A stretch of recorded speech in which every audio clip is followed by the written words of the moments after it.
Corey and Denise from Does Size Matter? We got another RV review for you today. We're going to show you the Grand Design Reflection 150 series, the 240RL. We are at the Travelland Supercentre on the Langley Bypass in British Columbia, and they do have a number of the 150 series, so that's kind of nice for us filming and for you buying. We just want to remind you, everything that we're telling you is mine and Corey's opinion based on the research that we do and the fun we have doing it and how we would use the RV. So take it as you will. And we'll leave a resource that you can use as well in the description to RV reviews, completely unbiased. It'll help you out when you're trying to learn which one's going to be the best one for you. Also at the end, we'll put links to the construction of the Reflection so that you can click on that and learn more about it. But today, let's take a look at the 240RL. So we wanted to tell you what the difference between the 150 series is and the general Reflection that we've always known. And basically what they've done is they've stripped the trailer down a bit to reduce its weight and its cost to you. But they haven't stripped it down as far as construction materials or the quality that they build the Reflection with. That's all the same. So when you go back and look at the construction video to the Reflection, it's going to apply to the Reflection 150 series as well. All they did was maybe take out some fancier things or take out options, or these won't have as many slides or things like that, just to reduce weight. You can tow it with a half-ton truck, but of course we always caution you there, please don't set your truck up to its maximum tow. Give yourself some space in there, and we'll tell you more about the weights in the numbers section. But you can tow it with a less massive truck and you get to pay less for it. So those are bonuses if you ask us. Then it gets a little bit weird. I mean, not dysfunctional or anything, but a little bit weird. Like, if I'm sitting here, I'm right in the kitchen. I guess you could have your coffee maker up here and just pour yourself another cup without ever having to get out of your chair. You could dry dishes from there? You could dry dishes from here, that's true. It just seems a little bit odd. But you know what? RVs are give and take and pros and cons, and it's no real biggie. It just seems a bit weird. Lots of storage in here. You know, like I could put my computer and stuff in there. It's big.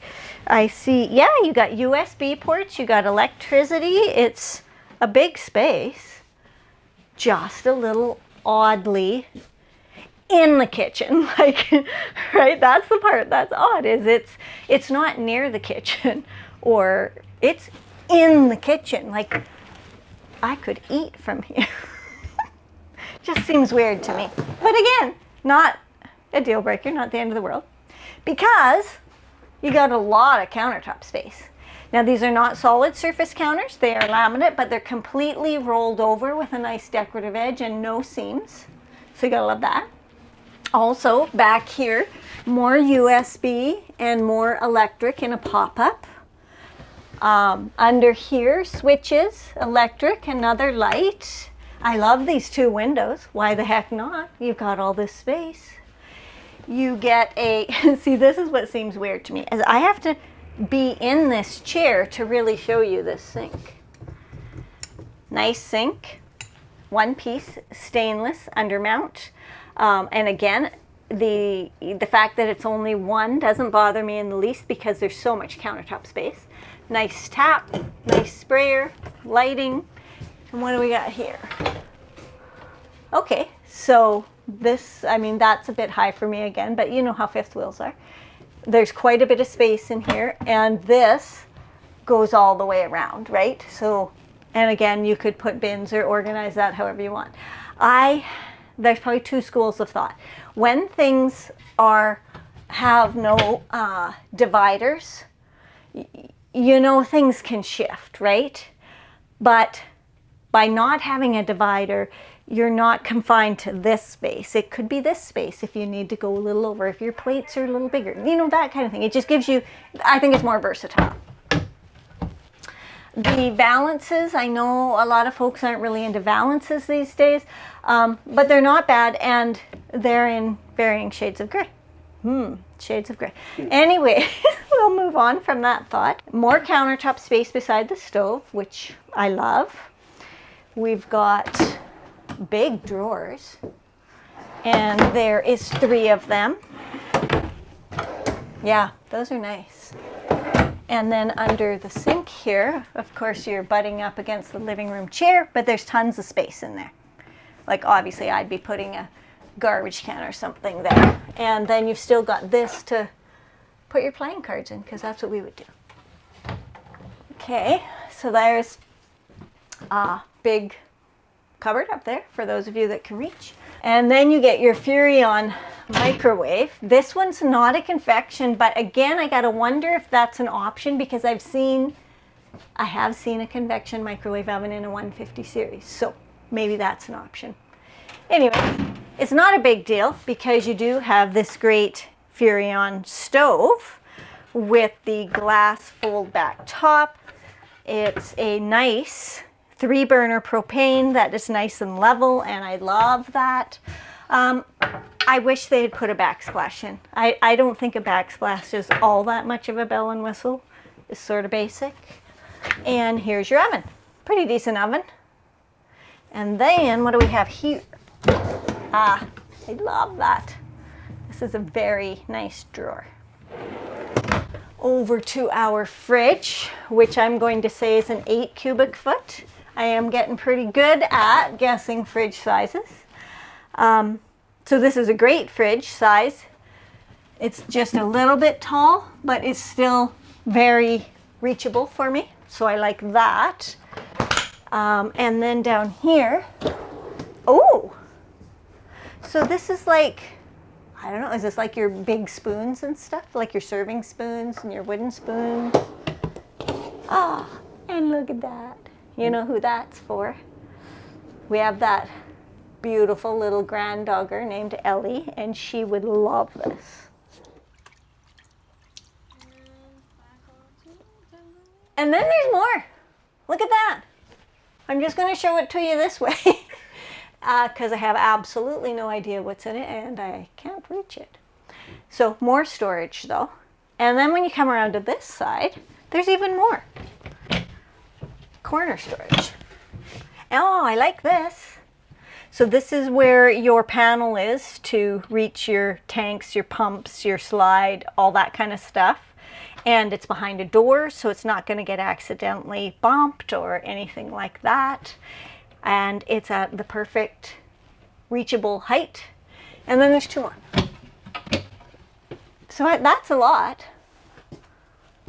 I like it. Then let's take a look at the ceiling in here. Again, it's not all bells and whistles and fancy. So you've got the basic puck lighting, which is good, and it's LED. You've got a nice vent here. You've got speakers, AC ducting, and your AC there.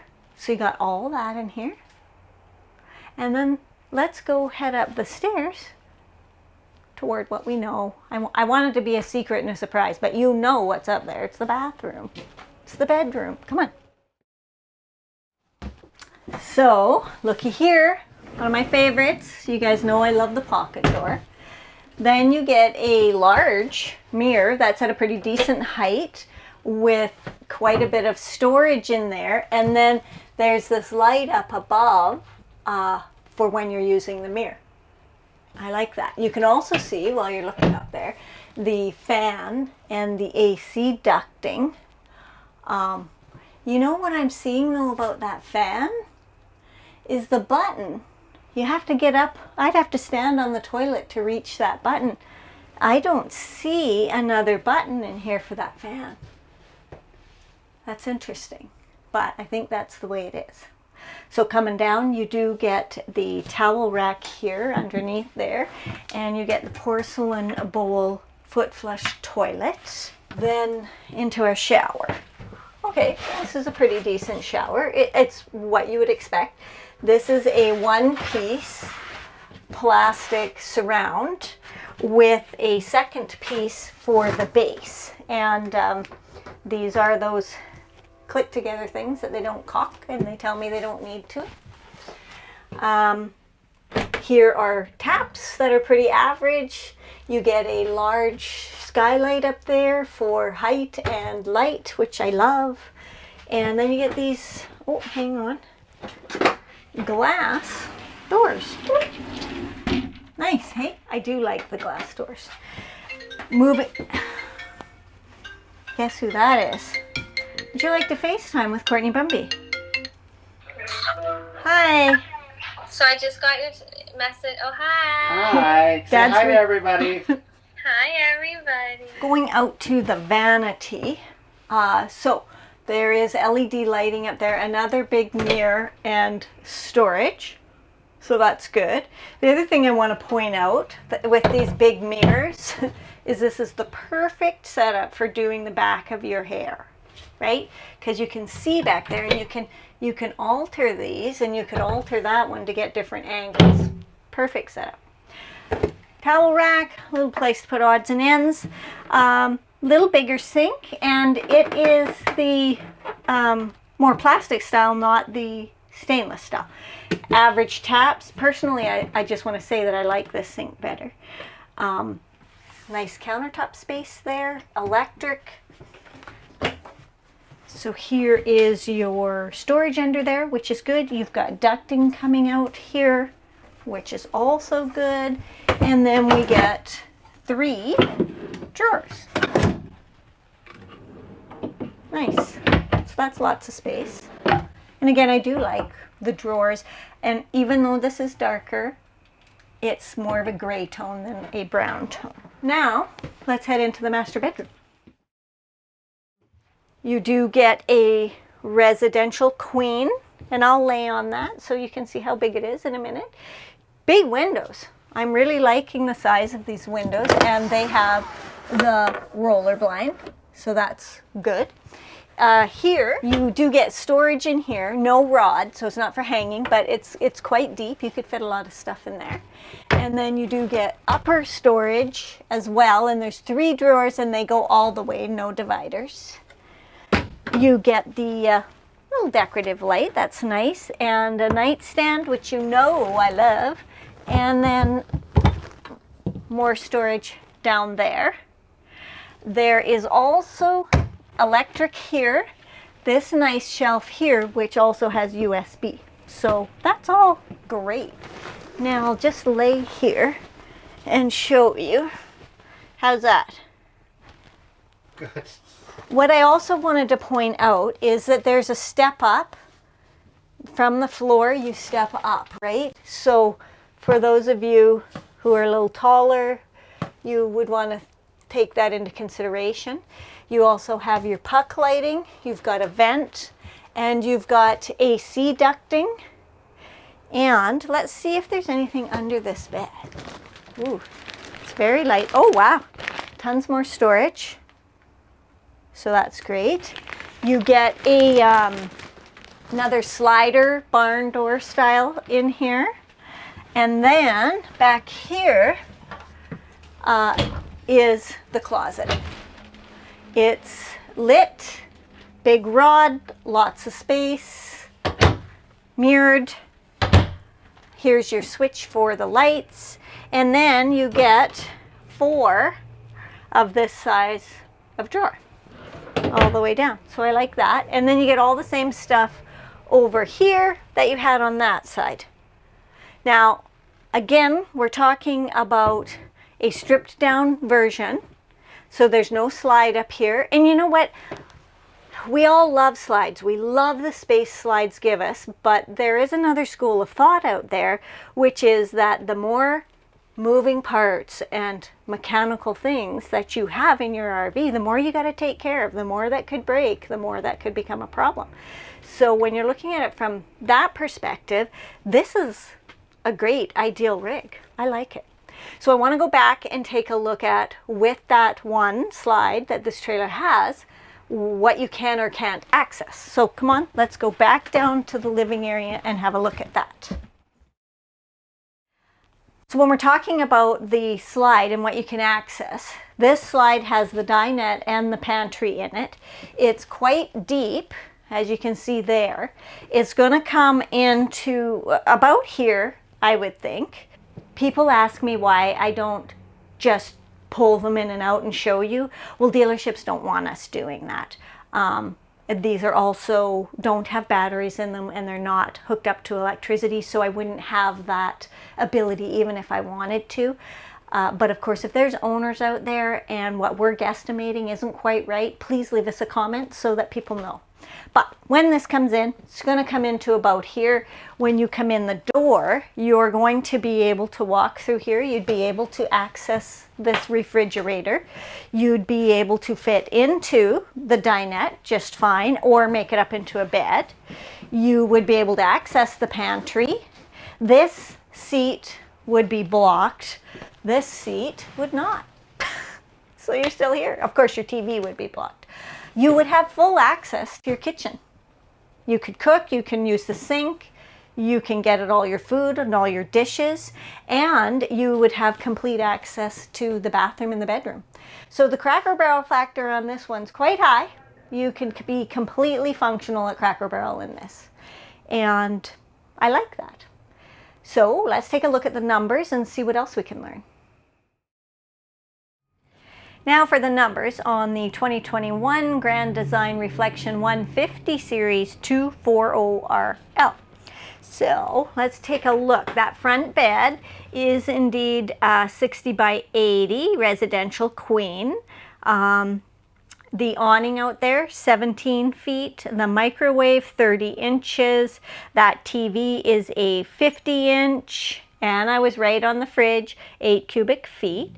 The dinette that makes down into a bed, that's 80 inches. That outdoor refrigerator is 1.6 cubic feet. So that's pretty small. But I mean, it's a fridge, right? The unloaded vehicle weight, 7,691 pounds. The hitch weight, 1,222 pounds. The length is 29 feet, 11 inches. The height, 12 feet. The freshwater, 52 gallons, the gray is 71 gallons, and the black is 39. I will figure out the GVW and the cargo carrying capacity for you as well, and I'll fit it in here someplace. So at the end here, I'm going to put up the how the reflection is made video, and I'll probably give you some fun adventure that we went on as well to take a look at. So don't forget, give us a like, hit the subscribe button, and thanks for watching.